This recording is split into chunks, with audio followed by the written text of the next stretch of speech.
The following video is brought to you by GameAnyone.com. Hey everybody, the Bong is here, ready to give you a brand new Let's Play. Quest 64 for the Nintendo 64. And of course this will also be found on GameAnyone.com. Yeah, this is the first RPG that I ever played for the N64. I owned it as a kid, and it was a bit disappointing in some parts, but pretty decent in others. Like, I'm going to tell you some stories about this later, but let's first go with the main story here. Celtland, an island where magical spirits abound, is the abode of magicians who have become powerful through a pact with the spirits. These are apprentices of the Melrose Monastery, among them the young apprentice Brian. I stumbled on that text, I'm sorry, it's too small. Yep, that's Brian there, it looks like an elf from Little Rascals. Kenishir. This is the kingdom of northern magic, home of the Melrose Monastery. This kingdom's... fuck that then. Fine, I don't want to read it out loud. Very nice music, I like it. Carmag. The kingdom of merchants is situated in the central region of Celtland. The richest and most beautiful of all the queens rule by lovely Queen Diana. I think I remembered that.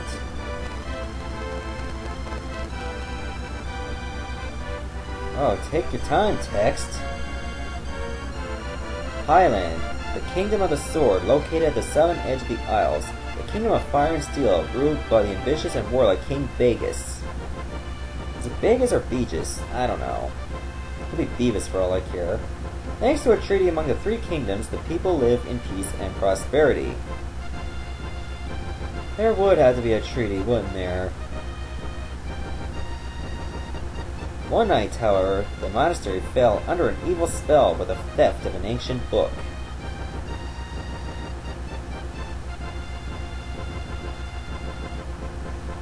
Because of the theft, Celtland now faces dangers it has never before known. Oh noes! And it's all up to a boy with a cowlick. Okay, let's get this game started, shall we? That was a pretty long intro. Brian, even though I begged you not to leave, you still say you must go after your father. No matter how wonderful your powers may be, you are still a child. No shit! Your father, Lord Bartholomew, left to search for the stolen Eltail book, and has been missing for a month. No wonder you are worried about him. I mean, there's a little thing called loving your father. If your father never abused you, you might understand that, Grand Abbot. Contained in the words of the book is a power that exceeds human knowledge. I wonder who could have possibly stolen it from the crypt of the monastery. If an evil person should use it, the country and all its cities will be destroyed. The spirit's blessing will disappear, and Celtland will once again be visited by a day of grief. Bartholomew's disappearance may mean he is caught in a fighting over the book. If you go, you may find yourself in danger as well. If you still insist, begin by going to Dondoran. I'll ask the king of Dondoran Castle to protect you. Okay, yeah, this actually is the first RPG developed for the Nintendo 64. It was not the best, hands down.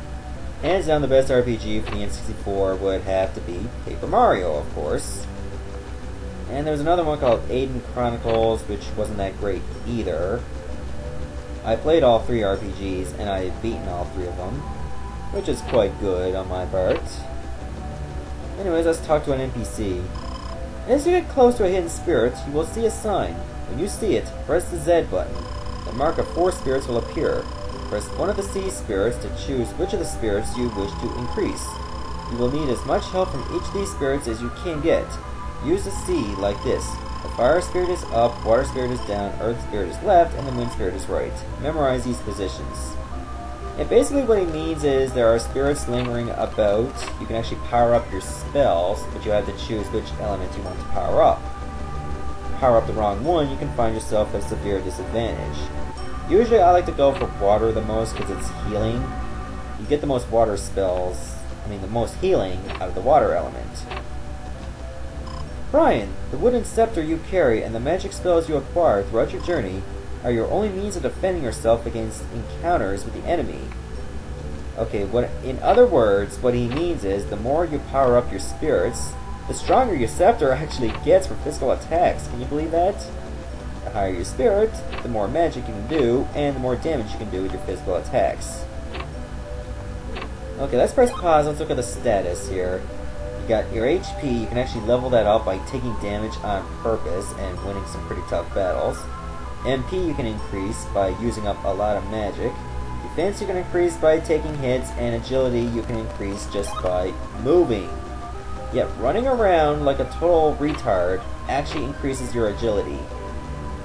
It's somewhat related to Final Fantasy II as far as the experience system goes, though not exactly the same. I mean, you don't exactly have a party, it's just you and, well, you. Like, this is an RPG, and you don't have any party members. You don't even have money in this game. There's no money in this game. Like, the only means of getting items is finding them and getting them for free at shops. But here's the severe disadvantage of this. If you have at least one, and I mean one of that item, the shopkeeper will not give it to you. If you have none, so okay, I'll give you one, but that's it. So in other words, if you find a chest with a honey bread and a shop that sells honey bread, make sure you get the honey bread from the shop and then get the chest, that way you can get two. Get the chest first, and then we'll say, you already got honey bread, you're just a little kid going on an adventure, but fuck you. Like, this is a total bullshit thing to put in this RPG. I mean, this RPG is pretty good, it's just that it's missing a lot of things, and they could have fine-tuned it a little bit more. This was definitely rushed. Spirit, please protect this young lad. Light the way and watch over him. We'll make offerings for your safety until you return. Alright, finally you can kill like a couple NPCs, will ya?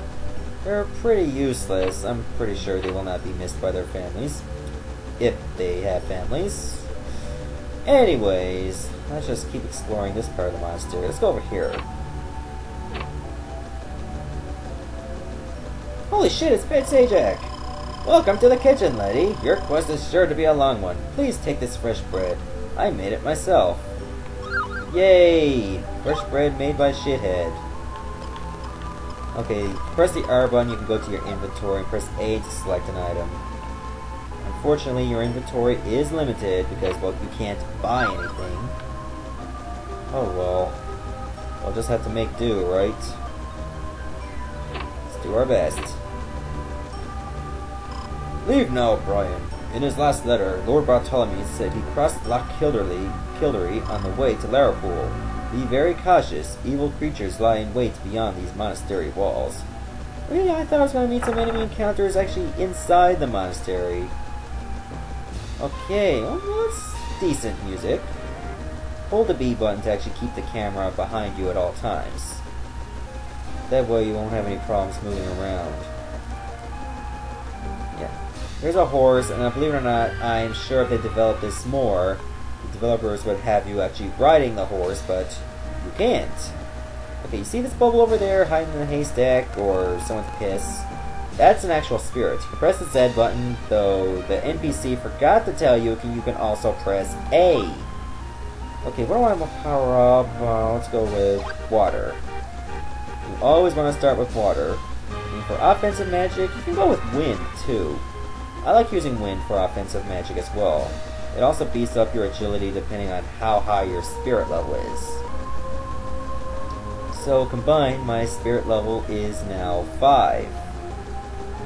Unfortunately, I would have to find another spirit or fight some enemies before I can level it up even more.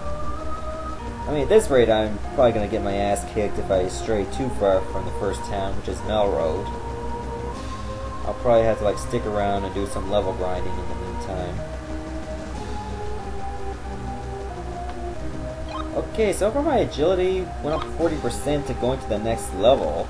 And I didn't even fight a single battle. I mean, the higher your agility, the more likely you are to get the first turn in battle and move around in a battle to either increase your chances of pursuing an enemy or escaping. That would increase your movement grid. Okay, it seems over here.